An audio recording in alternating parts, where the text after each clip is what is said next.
Have you noticed any of your favorite childhood dolls seeming a little different lately? Maybe they're showing up in spots you don't remember leaving them in, or maybe they're just plain giving you the creeps. You might think a tiny doll is just a harmless plaything, but reports have been popping up everywhere that dolls are coming to life with murderous intent. That's right, the existence of killer dolls has been well documented both in the modern era and throughout history, with reports ranging from ancient cursed figurines to modern day possessed toys. But not to worry, I compiled a survival guide on how to make it through an attack and send them back to hell where they belong. Drawing from real life accounts and expert advice, this guide will equip you with the knowledge that you need to make a plan to outsmart and defeat these pint-sized killers. So whether you're dealing with a centuries-old cursed doll or a modern-day possessed toy, stick around. This is the kill plan, Murderous Dolls. First and foremost, you need to figure out if your regular old dolly is in fact more than meets the eye. The safest thing to do here is, of course, take a flamethrower to all of your kids' toys. But if you're looking to avoid inflicting any long-lasting psychological damage to your kiddos, it's best to be proactive and keep in mind these simple red flags when checking out toys and dolls. Number 1. Weird stuff. The first and most obvious sign is if the doll is associated with unexplained phenomena. If strange things start happening around the doll, such as objects moving on their own or strange noises being heard, definitely take this as a sign to take that doll immediately to the nearest wood chipper. Number 2. Bad history. If the doll has a history of being associated with violent incidents or death, definitely keep it moving. Known murderous doll Brahms, for instance, is the porcelain recreation of a young man who died allegedly, and whose parents demand others treat as a living, breathing thing. There are so many red flags here that I don't even know where to begin. But if something even comes close to resembling that situation, definitely make a break for it. Number 3. Appearance changes. If the doll's appearance changes suddenly or seems slightly altered as the days or weeks progress, definitely take note. Dolls that are alive tend to have a hard time pretending to not be. Number 4. Trust your gut. If the doll emits a strange energy that makes you feel uncomfortable or uneasy, it may be an indication that something isn't right. This is good advice for pretty much anything in life, but if a doll gives you the creeps, better safe than sorry, and I would just avoid it altogether. Number 5.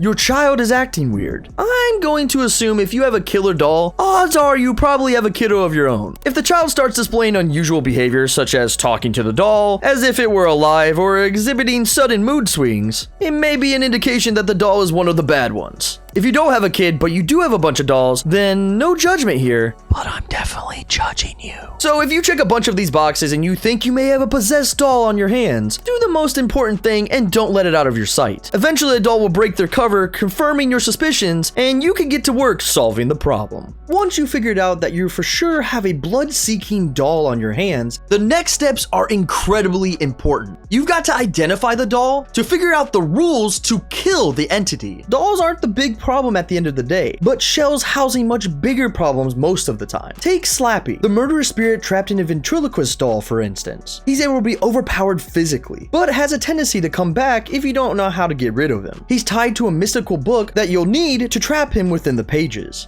Annabelle, on the other hand, is a host to a much more concerning 6.5-foot demon named Malthus. Malthus, being a demon, is not a huge fan of crosses, and much unlike Slappy, cannot be defeated physically. He has to be constrained to a specifically constructed and blessed case. Figuring out the rules and identifying your doll won't be easy, but one way to help yourself is to do your research. Find out everything and everything you can about the doll you have suspicions about, so that when the time comes, you can hopefully exploit its weaknesses. Talk to previous owners, do deep dives on the internet, whatever you have to do to get the upper hand. Also, pro tip, do any and all research in complete secrecy so your doll doesn't catch on and murder you at your local library as you flip through the periodicals. It's also important to remember that killer dolls are not to be underestimated no matter what they look like. With known murderous artificial intelligence driven doll M3GAN coming in at just under 4 feet and murderer possessed Chucky coming in at just 27 inches, killer dolls come in all shapes and sizes as well as strengths and weaknesses. Despite their small stature and innocent looks, they often possess the strength of a fully grown human. M3GAN, for instance, with her robotic interior, can wield weapons almost twice her size. And Chucky can punch and also curse like a full-grown man.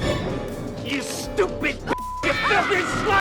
In addition to strength, these murderous dolls often possess incredible speed. You'll notice that if you think you see a killer doll in the corner of your eye, right when you turn your head to get a better look, you'll only be met with a patter of quickly moving feet and maybe hear a giggle or two. Their lower center of gravity, paired with their disproportionate leg strength, allows them to get around quickly and often silently. When confronted physically by a killer doll, despite the attributes listed, it's important to remember the most important thing. You are big, and they are small. Despite their strength and speed, at the end of the day, a swift kick to the chest or a punch to the face from something 1/4 of your size is usually going to cause some harm. Additionally, even when you were younger, you were able to pick up dolls and toss them around, so you should definitely still be able to manhandle these things. Even though it can be terrifying, instead of being defensive with a killer doll or even running from it, try and go on the offense. It will most likely catch them off guard and you'll be able to do some damage. It's also important to arm yourself with unconventional weapons. Since killer dolls are sometimes immune to traditional weapons such as guns and knives, you'll need to get creative. Be aware of your surroundings. Some household items such as brooms, frying pans, and even garden tools can be used to fend off a killer doll. In fact, it's been reported that a Good Guys doll box was once used to bash Chucky's head in. Nothing adds insult to injury more than getting beat up with your own packaging. Anything is a weapon if you pick it up and swing it. You most likely won't be able to fully defeat a doll just by kicking its ass, but if nothing else, it should buy you some time. Probably even more important than being physically ready to take on a murderous Muppet is your psychological game. Take the demon-possessed doll Annabelle again, for instance. She's a special case where no matter how much you punch this doll, it's probably going to continue to be a problem. She seems to thrive on creating an atmosphere of fear and also gets stronger the more scared you become. The best way to handle that is plan ahead and mentally prepare yourself. One great way to control fear is by using a technique called arousal control. Arousal control is a method used by US Navy SEALs and comes down to simply figuring out a way to calm yourself down using a mental tool. For each person, it's different. For some people, it's saying a mantra. For other people, it's closing their eyes and meditating. Whatever your arousal control method is, figure out what works best for you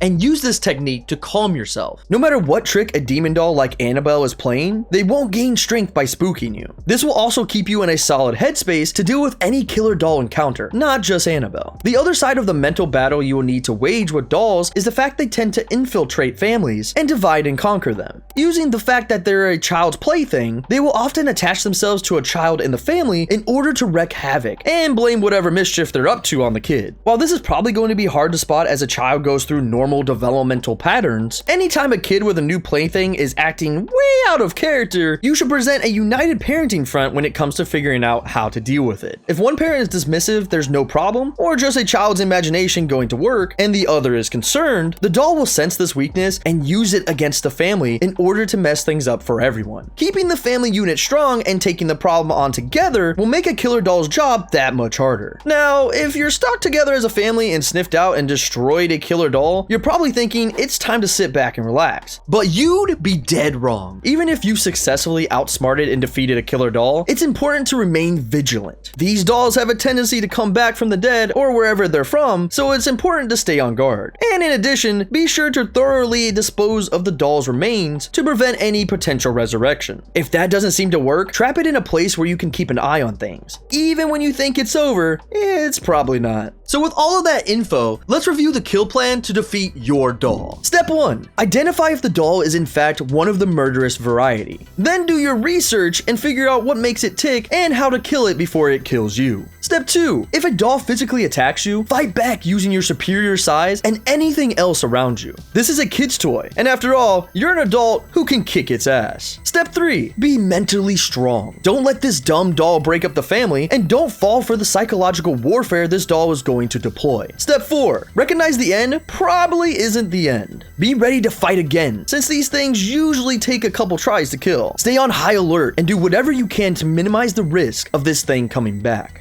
At the end of the day, surviving a killer doll is no easy feat. But you got a kill plan at your disposal now. If you stick to it and stay prepared, I am confident that you will come out on the other side alive. Thanks for watching and have a damn good day.